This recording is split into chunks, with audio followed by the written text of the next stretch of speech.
Fitin10 Nation, it is day 9 of the challenge, and a lot of you have been sending me your feedback, in particular your food journals, and this has been really good to check out. If you haven't sent that to me, I would really encourage you to do so. It does, it makes you more accountable, right? And that's probably the biggest thing that's going to lead to your success in this whole challenge, okay? So send me your MyFitnessPal journals, and if you added me as a friend, just remind me to take a look. I've got a lot of usernames in there, so sometimes it's hard for me to decipher, you know, who to pick out. So you've heard the expression, the squeaky wheel gets the grease. So just squeak and then I'll take a look, okay? Do not do this. Somebody sent me a spreadsheet, which they didn't send me a spreadsheet. They just said they were doing a spreadsheet at home. And they said, here are my averages for the week. And I, with all due respect, I don't really care about your averages for the week. I care about what you're doing day in and day out, because it's about building consistency day in, day out. Averages over time is not the same as being consistent day in, day out, okay? So I'm really not even interested in seeing it, okay? So send me what you're doing on a daily basis, okay? Or at least some days, so I can take a look, all right? And don't hide the bad days from me, okay? Just, you need to be accountable. So you need to show what is reality. You need to show me what the truth is. Okay, my next thing that I want to, ask you guys is, are you measuring everything? So I'm seeing amounts in your food journals, which is great. How are you coming to these amounts? I'm assuming you're measuring. I'm assuming you're weighing, or you're measuring in a cup, or whatever the measurement was for the particular item. So I'm assuming that you're not estimating, because estimating and measuring are not the same thing. Okay, I'm going to say that again. Estimating and measuring are not the same thing. Okay, so make sure you are, in fact, measuring everything out, and make sure too that what you are putting in your food journal reflects, as accurately as it can, the item that you're putting in. So, for example, if you say steak, what kind of steak is it? Is it eye of round? Is it flank? Of course, those are both lean steaks. But it could be like, a piece of steak that's really, really fatty. Like, I don't know the fatty cuts, okay? But it could be that. And so this will make a big difference in your macro breakdown, okay? All right, let's get back to our discussion, or at least my points, on why you ought to weight train, or why you are weight training, or why I really encourage you to be weight training, or why you are weight training in this challenge, okay?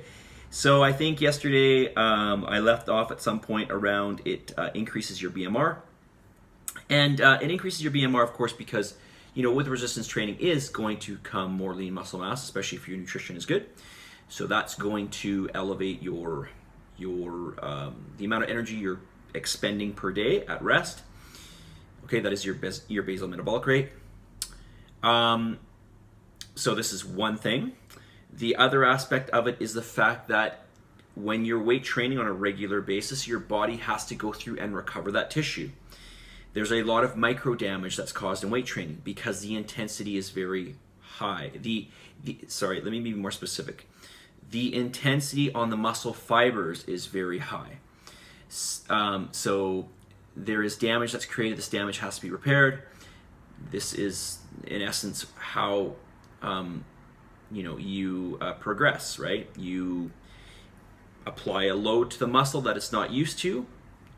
Okay, not necessarily in weight per se, but it could be in volume, or it could be, in more reps, or it could be maybe in the way that you've activated the muscle, like time under tension. And you create some damage, and the body goes through and has to repair that. Okay, so that progresses you ahead. That repairing process is a bunch of stuff that's going on in the background. Okay, and that requires energy. All right, so increased BMR not just from added muscle mass, but from the recovery process. That's pretty much ongoing because you're weight training on a regular basis. Okay, you're not going to get that from other forms of exercise. Okay, you won't. You're not other forms of exercise unless it's very similar to weight training. That is, it's another form of resistance-based training. You're not going to get that. Okay. Increase in bone density, right?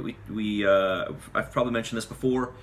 This is something that is going to affect, in particular, women, but all of us as we age, but in particular women, especially when they go through a major hormonal change, usually in their mid to later 40s, early 50s, sometimes as late as mid 50s, and so we see a big change in bone density there. This is going to really help you to maintain that bone density.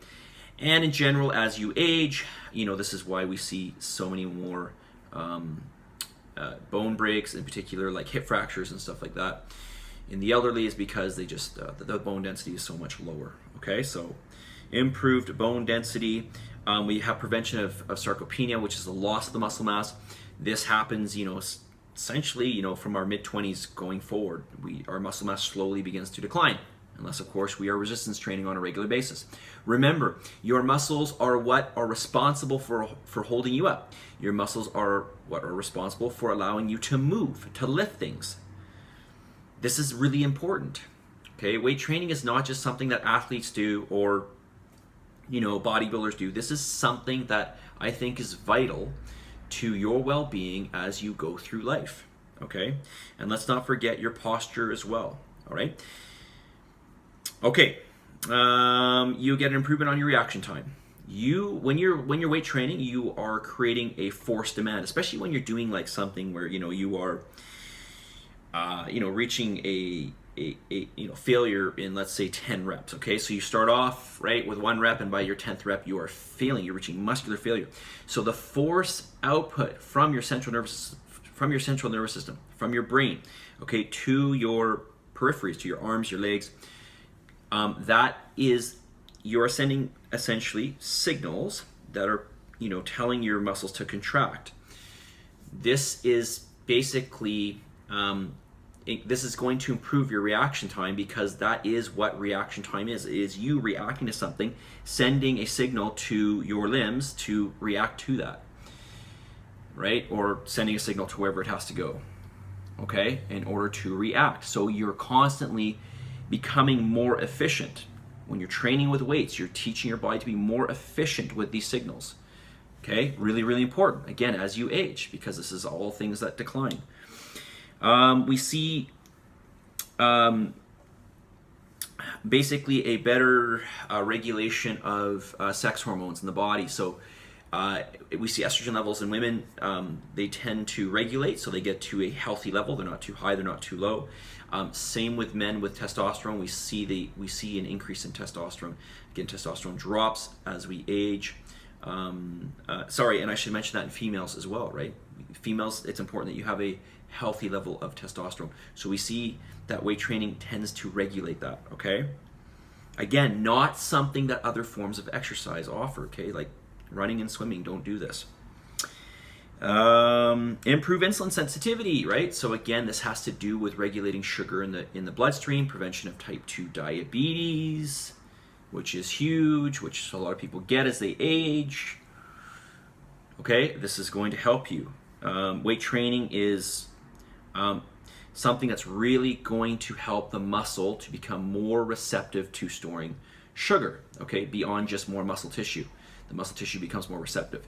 Yes, other forms of exercise will help with this, but the unfortunate thing is other forms of exercise aren't really going to add more muscle tissue, okay? We see a reduction in inflammatory markers, cortisol, these types of things, all right? So we're going to see less inflammation in the body on average overall, okay? All right, I got more points too, all right? So you can see these are all points that I've listed that are directly attributable only to weight training, okay? So I'm going to really encourage you beyond these 10 weeks, I'm going to really encourage you to keep weight training, okay? All right, message of the day. It's another cheesy one, but really it's true, okay? Your mind is like a garden. You need to nurture it with positivity. Your mind is like a garden. You need to nurture it with positivity. Now, I don't know how many of you have negative tracks that run through your mind. I think a lot of us do, and probably more than we are even aware of. All right, but this is like really something that can weigh heavy on us. So, I want you to be as aware of this as you can, and then try to, at least consciously repeat messages to yourself that are going to uplift you. Things like, you can do anything, right? I mean, okay, maybe that's not entirely true, right? But a lot of what can bring us up are things that don't require any talent. So these are things that we can do. So there's a lot that we can do just by executing certain tasks over and over every day and build something great, right? It's just execution of tasks, okay? So you are capable of much more than you think. You are an individual, okay, obviously, and the qualities that you have are needed in this world, all right? So remember that. And of course, you are prepared to succeed. You will succeed, right? So these are all things that you can remind yourself of, which are sort of repetitious of yesterday's message of the day. But you need to, as I said, you need to foster your mind with positive energy and positive thoughts. And on that note, positive energy, positive vibes. As always, believe in yourself. And for the love of God, give some gratitude. I'll talk to you guys all very soon. See ya.